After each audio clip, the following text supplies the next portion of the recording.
Aujourd'hui, nous allons regarder la fin du chapitre 21 des Actes des Apôtres, les versets 27 à 36 en premier.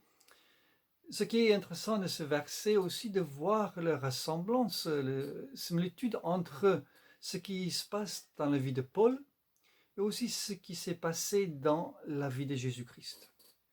La première chose qu'on remarque, que tous les deux étaient en train d'aller à Jérusalem pour souffrir là-bas. Tous les deux savaient que quand ils vont arriver à Jérusalem, ils vont être arrêtés, ils vont souffrir. La deuxième ressemblance entre le parcours de Paul et de Jésus, et tous les deux étaient accusés d'enseigner contre le temple. Aussi dans le cas de Jésus, qu'il était contre le temple, qu'il va détruire ce temple. La troisième ressemblance entre le parcours de Jésus et de Paul, et tous les deux est aussi frappés, presque à mort, par la foule. Quatrième point, tous les deux, Paul et Jésus, apparus devant le tribunal romain et aussi le tribunal juif. La quatrième ressemblance, cinquième, c'est dans tous les deux cas la foule qui crie à mort, à mort. Et la dernière ressemblance entre les deux personnes, c'est Paul était accusé qu'il ait fait rentrer un païen dans le temple. Jésus est aussi accusé qu'il mange avec des pécheurs, avec les collecteurs d'impôts et avec les païens. Pourquoi c'est important de voir ces ressemblances entre le parcours de Jésus et de Paul? C'est pas pour nous dire que le parcours de Paul nous apporte aussi la salut, mais pour nous rappeler que le parcours de chaque chrétien peut ressembler au parcours de Jésus-Christ. Que chaque chrétien peut aussi être confronté à la persécution, à la souffrance. Il y a dans un texte qui dit « Les souffrances de Jésus-Christ surabondent dans notre vie » de Corinthiens 1, verset 5. Il y a le moment quand on sera aussi vulnérable, on va souffrir. Et dans 2 Timothée 3, verset 12, il y a écrit « Tous ceux qui sont décidés à vivre dans l'attachement à Dieu par leur union avec Jésus-Christ connaîtront la persécution. » Déjà dans Matthieu 10, Jésus rappelle aussi ces paroles « Tout le monde vous haïra à cause de moi ». Ce qu'il faut aussi remarquer dans ce texte, c'est l'attitude, la réaction de Paul face à cette foule qui voudrait le tuer. C'est cette foule qui vient de le presque frapper à mort, mais il demande quand même la permission de parler à cette foule. Peut-être notre première réaction dans une situation pareille sera la peur, la colère, peut-être fuir, courir plus vite possible. Il savait qu'il était en danger de mort à ce moment-là, mais il demande quand même permission de parler à ce peuple. Pourquoi? Parce qu'il a une passion pour son peuple. Il voudrait que ce peuple juif entende la parole de Jésus-Christ. Donc il avait cette passion, ce désir interne profond en lui pour son peuple à qui il voudrait annoncer aussi la parole de Dieu. Il savait peut-être aussi que c'est la dernière fois, peut-être la seule occasion qu'il aura de parler à ce peuple, à Jérusalem même, pour annoncer la bonne nouvelle de Jésus-Christ. C'est l'amour et le courage de Paul qui fait en sorte qu'il se lève pour s'adresser à cette foule qui voudrait le tuer. Ensuite, nous voyons dans ce texte comment Paul aussi adapte son témoignage, son discours à la foule. Dans son discours, il ne propose pas une approche apologétique ou un discours théologique ou une prédication, mais il donne plutôt un témoignage personnel. Il parle de son passé, il parle de sa personnalité, de son arrière-plan, et comment il a rencontré Jésus-Christ. Donc c'est plus personnel qu'un argument. Deuxième aspect de son discours qui est frappant, il parle araméen, pas en grec. Donc déjà, il exclut les non-juifs. Les Romains qui étaient présents ne pouvaient pas comprendre. Là, il montre aussi son respect envers le peuple juif et leur culture. Donc il fallait écouter pour les Juifs attentivement ce que Paul va leur dire. Il les adresse comme frères et pères. Donc il s'est identifié avec eux encore plus.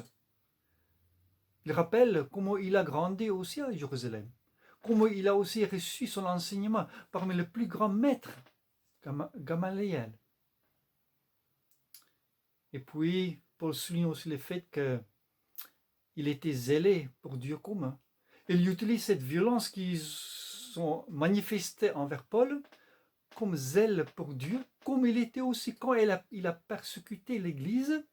C'est justement pour la gloire de Dieu, pour honorer Dieu qu'il a fait cela.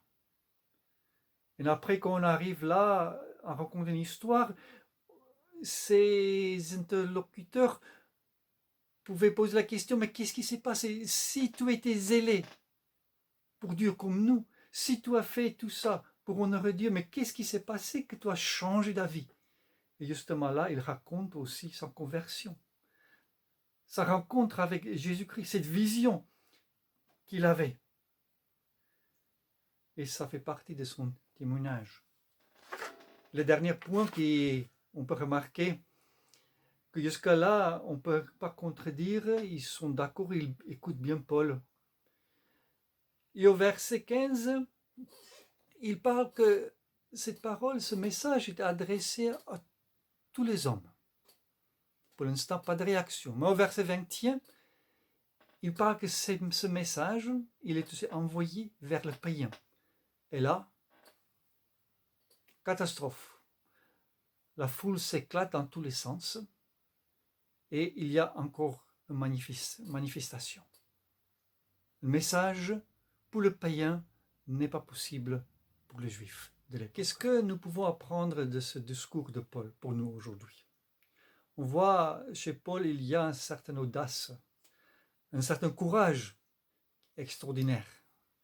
Un courage qui est là pour nous encourager, pas pour nous décourager. Mais on voit aussi ici, dans ce contexte, Paul qui prend l'initiative. Bien sûr, il est dans une situation très compliquée, mais il ose quand même. Il ose quand même parler pour se défendre. Dans son discours, il commence et enlève tout qui peut faire obstacle à son discours. Il donne les compliments. Il s'identifie avec l'autre. Il souligne les points positifs de l'autre. Il a un certain respect pour la vision du monde de l'autre. Il souligne les points positifs. Donc il y a une certaine sensitivité de la part de Paul pour la culture de l'autre. Mais on voit en même temps, même s'il a pris toutes ces précautions, ça ne marche pas. La communication ne passe pas. Et ça nous interpelle aussi parce qu'on peut aussi bien communiquer l'évangile, avoir l'occasion, une bonne occasion pour partager l'évangile, et ça ne passe pas.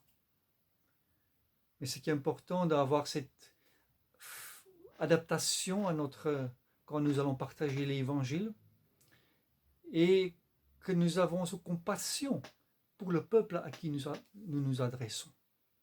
Aimer notre prochain, c'est aussi dans la façon que nous allons partager l'évangile, en respectant aussi l'autre, sa vision du monde et sa culture. Au chapitre 22, les versets 22 à 29, après ce discours un peu raté de Paul, le commandant décide de passer aux choses sérieuses.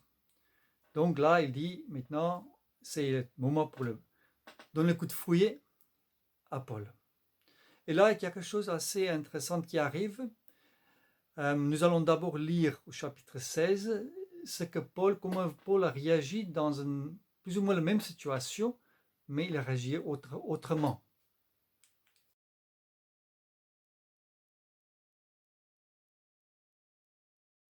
Donc la question est, mais pourquoi Paul, dans le chapitre 16, ne fait pas référence, n'évoque pas sa nationalité romaine. Mais ici, au chapitre 22 des Actes des Apôtres, Paul fait appel au fait qu'il est citoyen romain. Pourquoi dans un cas, il mentionne cela et pas dans l'autre cas? Peut-être justement pour nous dire, pour Paul, ce n'est pas ses droits personnels qui priment. Ce n'est pas ses droits personnels qui sont le plus important, mais l'avancement de l'évangile, l'avancement de bonnes nouvelles de Jésus-Christ.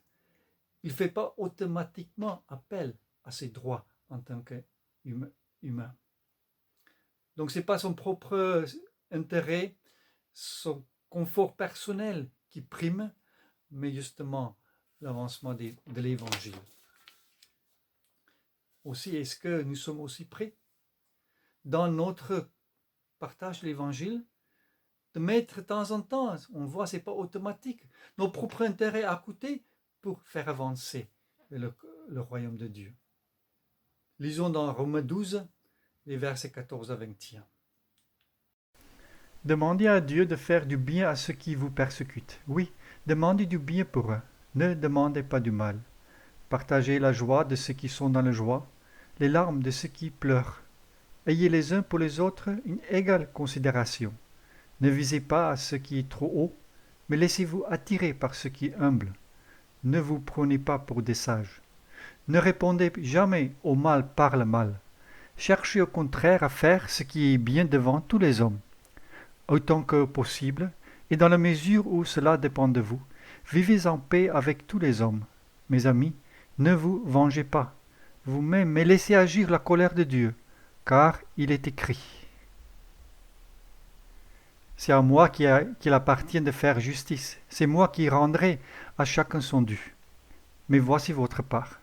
Si ton ennemi a faim, donne-lui à manger. S'il a soif, donne-lui à boire. Par là, ce sera comme si tu lui mettais des charbons ardents sur la tête. Ne te laisse pas vaincre par le mal. Au contraire, sois vainqueur du mal par le bien.